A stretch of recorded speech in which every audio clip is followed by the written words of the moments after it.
Você alegou ser invencível? Quem decidiu isso? Será que a vitória de Gawain está realmente garantida agora? E os status de Balin, será que diminuíram depois da revelação dessa fraqueza? Vamos conversar sobre isso e muito mais nesse super vídeo.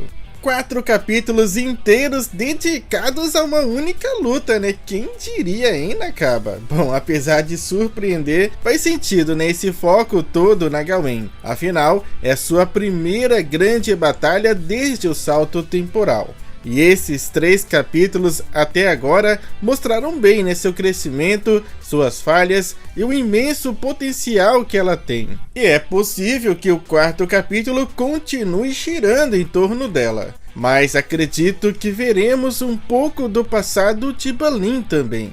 Afinal, todo esse paralelo entre Gawain e Balin claramente não é coincidência. E talvez a chave para entender essa conexão tenha surgido no momento em que Balin revelou o que procurava: alguém capaz de mudar seu destino. Não apenas alguém mais forte ou que fosse inteligente o bastante para descobrir sua fraqueza. Balin buscava talvez a única pessoa que poderia trazer as respostas que ele mesmo não tinha. E ao mesmo tempo, ele próprio seria a chave para que essa pessoa encontrasse as respostas que também tanto procurava. Nesse último capítulo, vemos Gawain novamente confrontando suas dúvidas. Quem são seus pais biológicos? Por que só se interessa por garotas? Por que não consegue se apegar a mais ninguém? Quem ela realmente é? O fato de Nakaba trazer esses questionamentos à tona justamente agora pode ser um prenúncio,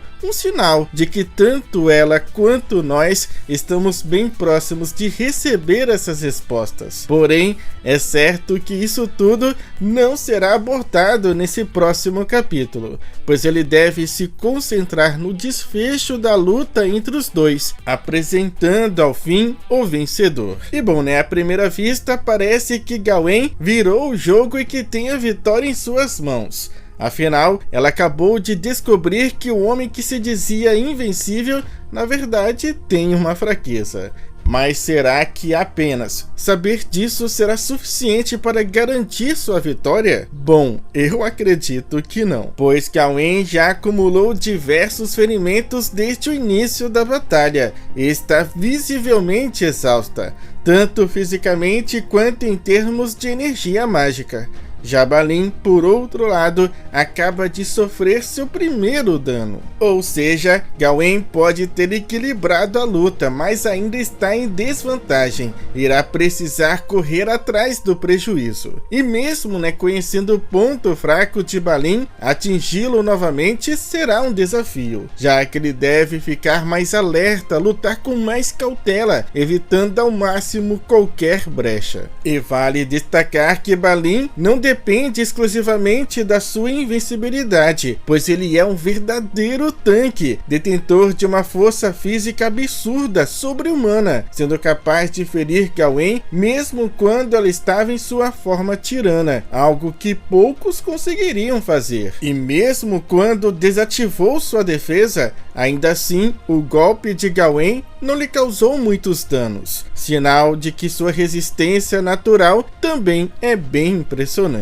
Mas ao mesmo tempo, não podemos esquecer que estamos falando de Gawain, que basicamente reúne os melhores atributos de Escanor e da Merlin. Claro que num nível bem inferior, mas ainda assim ela é a única personagem que verdadeiramente se aproxima dos dois e que inevitavelmente um dia irá superá-los. E será justamente ao combinar esses dois aspectos, força e inteligência, que Gawain irá conseguir provavelmente derrubar Balin. A invencibilidade de Balin não consegue negar 2 ataques ao mesmo tempo. Portanto, ele precisa escolher de qual tipo quer se proteger. E é justamente essa brecha que Gawain deve explorar. Porém, uma dúvida que ficou e que provavelmente será testada por Gawain Essa habilidade também é vulnerável a ataques que combinam múltiplos elementos simultaneamente. Se Balin for atingido apenas por magia de vento, ele pode anulá-la facilmente.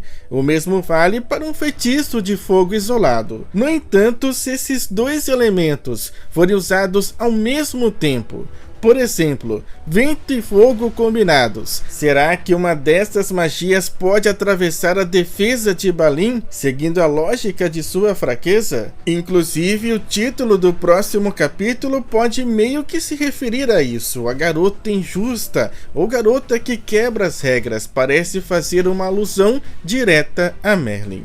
Afinal, um dos momentos mais icônicos da Merlin foi quando ela derrotou Chandler Kusaki com uma tempestade de orbes mágicos combinando vento e raio, algo que parecia ignorar as limitações convencionais da magia. Claro, né, Gawain não possui habilidade infinita, então não consegue replicar um feito tão insano quanto esse. Mas é possível que a gente veja uma homenagem direta a essa técnica no próximo capítulo, com Gawain usando a combinação de diferentes elementos mágicos para sobrecarregar Balin e criar uma abertura para o golpe final.